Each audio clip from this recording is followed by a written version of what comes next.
Hey everybody, it's Allison with the Chamber, and today we are here with Deidre Roush of the Cabin, and we're going to talk a little bit about mental health because we're looking at the year that's been tough for a lot of people, and a lot of folks are finding that their mental health may not be in check, and they need to know where to go to reach out. And I think all of us have kind of had moments where we look at it and we go, gosh, I'm blue today, I'm having a rough day, this isn't necessarily the perkiest I've been, and we're going to go into a couple months where the days are going to get shorter and we're going to be inside more. What do people need to do? I think the first thing to recognize is exactly what you said. You're not alone. If you feel like you're more anxious, when we look at the national figures, and certainly we see this at the Cabin, there's about a 36% increase in prescriptions for anti-anxiety meds, a 19% increase in prescriptions for sleeping agents, and a 22% chance for antidepressants. So first and foremost, recognize you are not alone. Now, when you feel that way, that's great to know, and it doesn't always help. So I think the important part is to reach out to people who support you.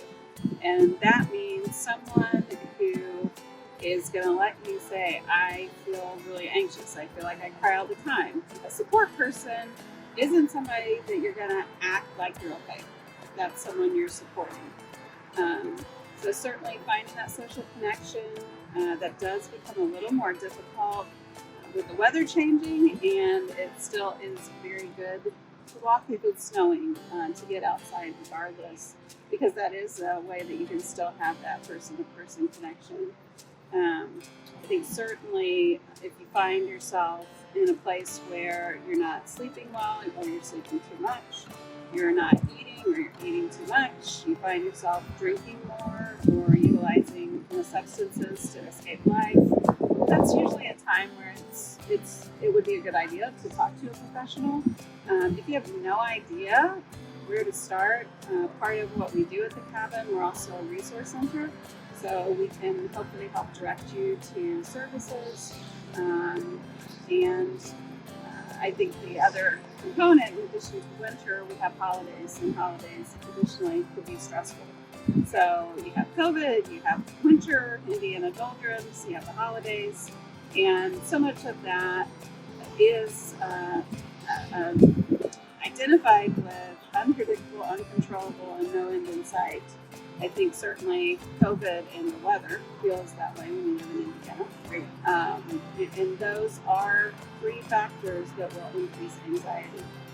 One thing with anxiety that many times we forget to do is breathe. And so to actually belly breathe 15 minutes a day is not a bad idea. So just stop and quiet your system, get off the screens. Because again, with the pandemic, I think there's often the assumption will be available 24/7, and you've got to stop the circuit board and shut it down for at least 15 minutes a day.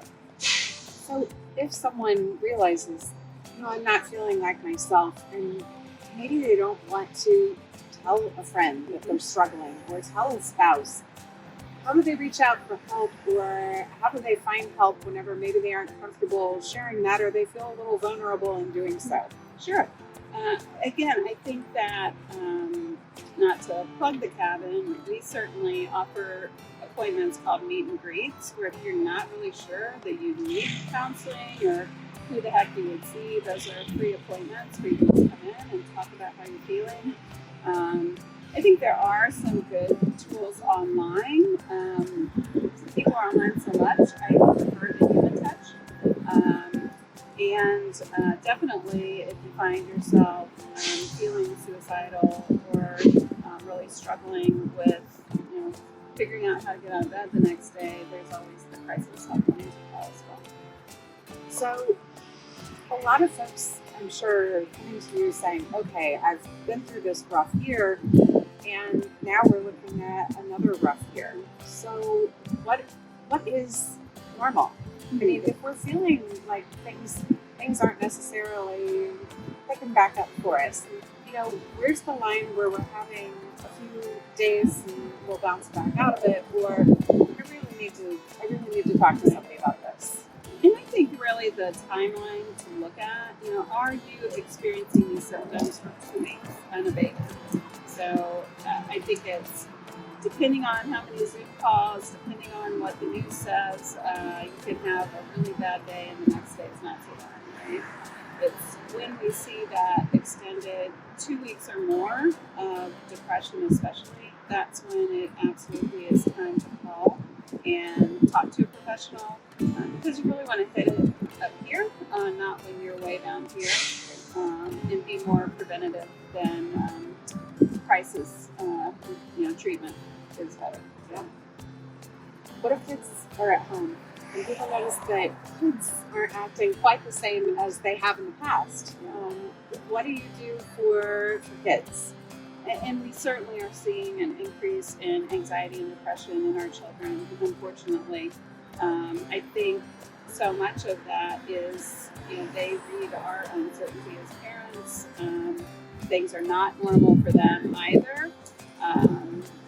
So I think you watch for school performance. Again, same thing. You look at their sleeping habits, their eating habits. If you are concerned, you encourage them to go talk to someone as well. Getting outside is very good for your mental health. So I think to find ways to be outside, to find ways to connect with their peers in a safe way, and certainly to try to establish some form of structure and consistency, because I think that's been lost for all of us. What if couples find themselves struggling? I know that a lot of times, it might not just be one party and you find yourself at odds with your partner or your spouse. Right. What do you do in order to make sure that that relationship stays intact through the time of crisis? We are seeing stress on marriages. I think especially vulnerable are our families that are having to balance working out of the home, helping kids with hybrid or full online school. And too often now, these couples are not finding any time for each other.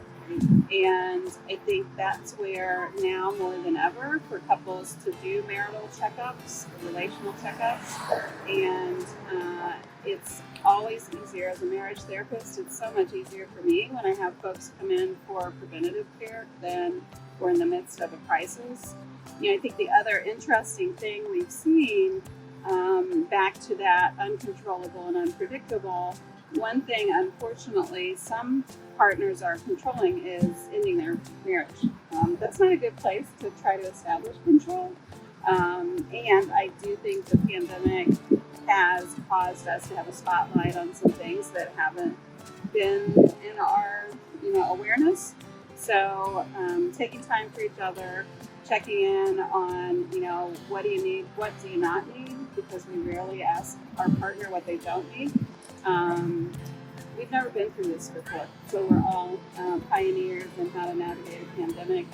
We have never yet navigated a pandemic through holidays and the winter doldrums. So we may not have a clue what we need, and often we can be really pretty quick to point out what we don't need. Right. Well, many of you may be in the same situation as I am. I have a mother that happens to be in a long-term care facility. And there are challenges that come along with trying to navigate a long-term care facility and what we do in order to make sure that those people who are in those long-term care facilities are comfortable and happy and also well taken care of whenever it comes to their mental health. So what are some of the things that maybe we can do in order to help those that we may not be able to see as often as we used to? And I think that one has really been difficult, both for the resident in the long-term facility and their relatives. I think certainly we've seen where, families are outside of the window, depending on, where the resident's home is. They're in an inner corridor, that's a little trickier.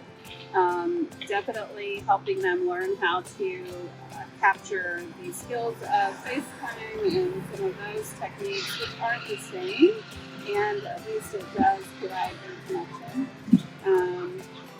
and certainly for the residents to be sure if they have a community there to maybe they haven't been part of social things within that residential community. Now is probably more than ever the time to step out and do things that you might not have been able to prior to this, because being in your room by yourself is a wonderful way to be very lonely, and loneliness is a great precursor to depression.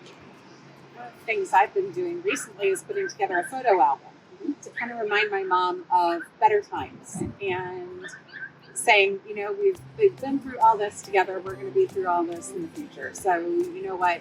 Just keep going. You know, one foot in front of the other. So that was just a tool that I thought, No, that's great. anything we can do in order to just say, it'll be okay. Right. Yeah. So anything else you would want folks to know that might make a lot of sense for them to use as a tool or resource? Again, I think just keep reaching out to friends. Keep finding new activities that bring joy. If you haven't been a reader forever, maybe it's time to pick up reading. If you haven't had a skill, it's harder with old eyes now. Maybe I get back into cross stitch. So to find new hobbies that can work within this reality of ours, because I think when we're just trying to get through the day, doing what we've always done, sometimes that Groundhog's Day feeling isn't a good one. Right. So to shake it up as we can, I think is really important. And short of that, again, if there's any way we can be a resource as people go through this time, that's what we're here for. And I know there are many wonderful mental health organizations throughout the county equally able to provide that here. So if they would like to reach out to you, what's the best phone number and email? Sure. Our phone number at the cabin is 317-873-8140. And email at the cabin is thecabin@thecabin.org. There you go. All right. Thank you all so much for joining us. We appreciate your time. And if you would like to reach out to the cabin or any other mental health resource in the county, please use this as an example that there are a lot of folks out there that can utilize services like this and might appreciate them as we go into some trickier months ahead. But we want you all to be well.